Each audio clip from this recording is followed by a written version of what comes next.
Imagine constantly struggling to focus. And I don't mean that you're preoccupied, but that this is your daily recurring struggle. You can't keep your attention on any one thing. You're easily distracted. You leave things half done all the time. You're constantly forgetting even the most important things. Sometimes you have an unexplainable restlessness about you and you just feel like you need to be on the move. Many of us had these symptoms before, but we eventually get back on track. This is not the case with someone with attention deficit hyperactivity disorder, or ADHD as it's more commonly referred to. According to the Centers for Disease Control and Prevention, or the CDC, as of 2018, there were more than 6 million children between the ages of 2 and 17 diagnosed with ADHD, and that number continues to rise. According to the findings of another study carried out by Dr. Weibao, an assistant professor in the College of Public Health at the University of Iowa, the number of diagnoses for children in this same age group has almost doubled in the past 23 years. With ADHD affecting 4 to 11% of American children and adolescents, it's important to know and understand the symptoms of this condition in order to better understand those with this mental disorder. Knowing what it's like to have ADHD and understanding that it is complex can help us dispel some of the notions many people have about this condition. One of those is that this is some sort of make-believe condition that's really just covering up for someone that's lazy and inattentive. To help us understand that this is a real condition, I'll lay out the process of describing how healthcare professionals determine the diagnosis for ADHD. We'll also discuss symptoms associated with ADHD, as well as the treatment and strategies designed to help someone with ADHD manage their condition in order to live productively. To help us understand the diagnosis of ADHD is a serious process done by healthcare professionals, we'll take a look at what's involved. According to the American Psychiatric Association's Diagnostic and Statistical Manual of Mental Disorders, or DSM-5, determining if an individual has ADHD starts with a diagnosis, which involves several steps. According to the CDC's website, healthcare providers gather information from several sources, including schools, caregivers, and parents. The methods involve questionnaires and interviewing the child's parents or caregivers, teachers, as well as other adults that are a major part of the child's life. A full medical history is done to rule out any other conditions that may mimic those present in someone with ADHD, such as major life changes, thyroid problems, and depression, just to name a few. Another component used to diagnose is that a full physical is done that involves vision and hearing test, as well as a non-invasive brainwave scan. The scan, called a neuropsychiatric EEG-based assessment aid, NEBA system, measures theta and beta brainwaves. The NEBA system is useful because it has been shown that children and teenagers with ADHD have a higher theta-beta wave ratio than those without it, and it is meant to be used as a part of the overall diagnosis process. Even after a diagnosis, there remains the need to determine which symptoms are present in order to better classify which type of ADHD they have.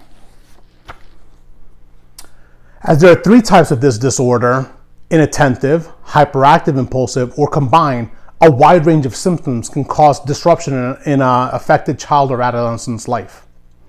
To be classified as the inattentive type, an individual must have 6 out of 9 of the following symptoms and few symptoms of the hyperactive impulsive type. They are as follows: they don't pay attention to detail or make careless mistakes. They don't stay on task. They don't listen.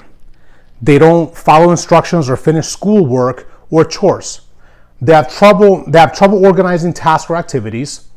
They avoid or dislike things that take effort or concentration. They easily lose things. They're easily distracted and forgetful. To be classified as a hyperactive impulsive type, they must have 6 out of 9 of the following symptoms and have few symptoms of the inattentive type. They fidget or squirm a lot.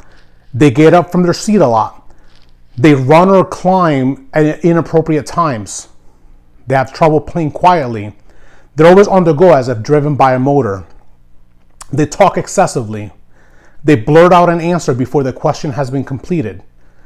They have trouble waiting their turn, and they often interrupt others. Someone with a combined type of this condition has a moderate amount of symptoms from both of the other two categories, and this is the most common type diagnosed in children and teenagers. These symptoms must also be present for the past 16 months.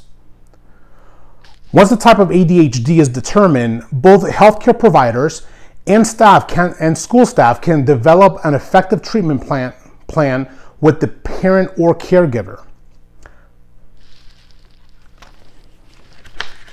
Finding which combination of treatment works and knowing that it varies with everyone is integral in helping them maximize their potential. A combination of medication, behavioral and family therapy, school support, and interventions is the standard strategy for treatment of ADHD. Medications may include antidepressants, stimulants, or non-stimulants.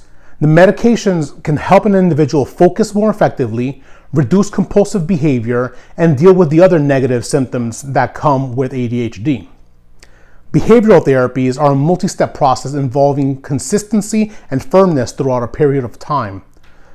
A parent or caregiver establishes a very specific goal for the child or teenager and is very clear and reasonable in their assignment. They must be consistent with their rewards and consequences, making it clear to the child or teenager what behavior will be rewarded and which carries negative consequences. It is also very important that they carry it through. They must also carry out this type of therapy for the entirety of the individual's childhood. The steps to treat ADHD may seem overwhelming at first, but understanding that it is a process designed to help the child or teenager maximize their chances of success at life is one of the first and most important steps in this path, as we've learned today. While there may be times when we all exhibit some of these symptoms of this condition, we can eventually get back on track, whereas someone with ADHD has a much more difficult time doing so without proper treatment. The diagnosis process is a rigorous one that involves the collaboration of various healthcare professionals and others that have a major part in the child or teenager's life. Only after a lengthy process will a diagnosis be given, and even after a diagnosis of ADHD, the fact that there are various symptoms that may be present has a large impact on the next steps taken for treatment. The symptoms range broadly, so it's important to note that not every individual will be the same. Finally, once the type of ADHD is determined, the healthcare professionals, caregivers, and school staff can once again collaborate to carry out the treatment strategy best suited for the child or teenager. Implementation of this treatment must remain consistent and realistic throughout to maximize chances of success. Although a child or teenager that has ADHD may not fit the norms that we associate with those that don't have the condition, these same kids can have normal and productive lives. All it takes is understanding, patience, and adapting to help foster a sense of confidence within them, which will help them meet life's challenges as they grow. Thank you.